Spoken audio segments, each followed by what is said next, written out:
Hi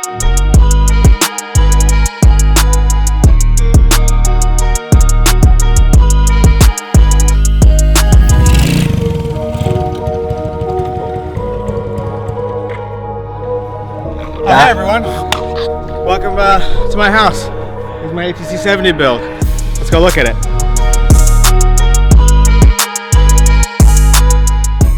We ended up starting with a 1979 ATC70. Ended up taking all the good plastics off because the white plastics and the blue was really looking good.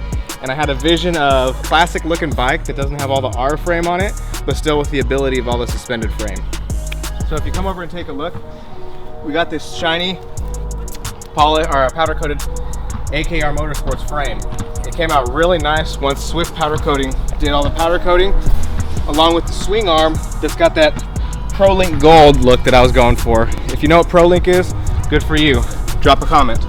All the black on the swing arm or on that axle covers, sprocket, and the hub was all done by Swift powder coating also, and I'm really happy with how the contrast of the colors came with the Loco ATC70 triple clamps. We have the black, we have the blue, we have the white, and it's all kind of going together really good.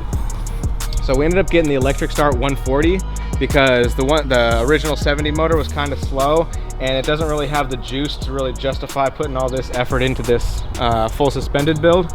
You could fit a normal carburetor in there, but with the 140 we ended up getting the 26mm carburetor, cutting the intake manifold down and turning a little bit so it fits.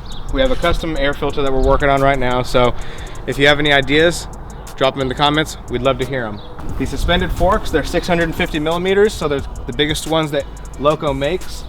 They really are a kind of soft front end, but it's nice because going from the stiff front end to the soft front end, it's like night and day. You're not hitting anything, it's not jostling you around or bumping you around.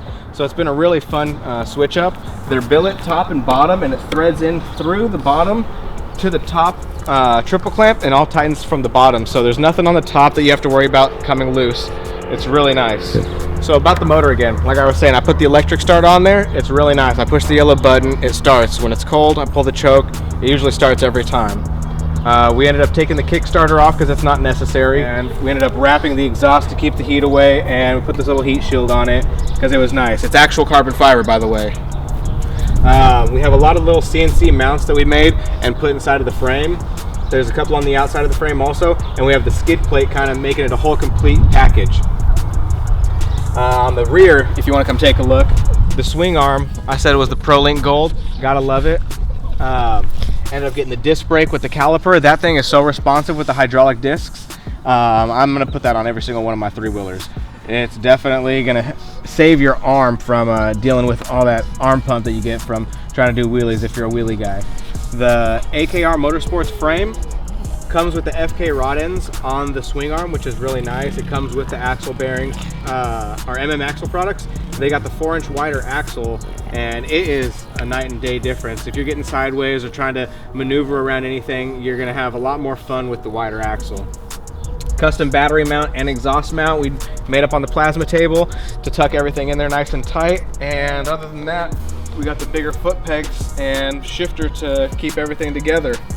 If you have any questions or you want to see anything else, drop them in the comments, and appreciate y'all stopping by.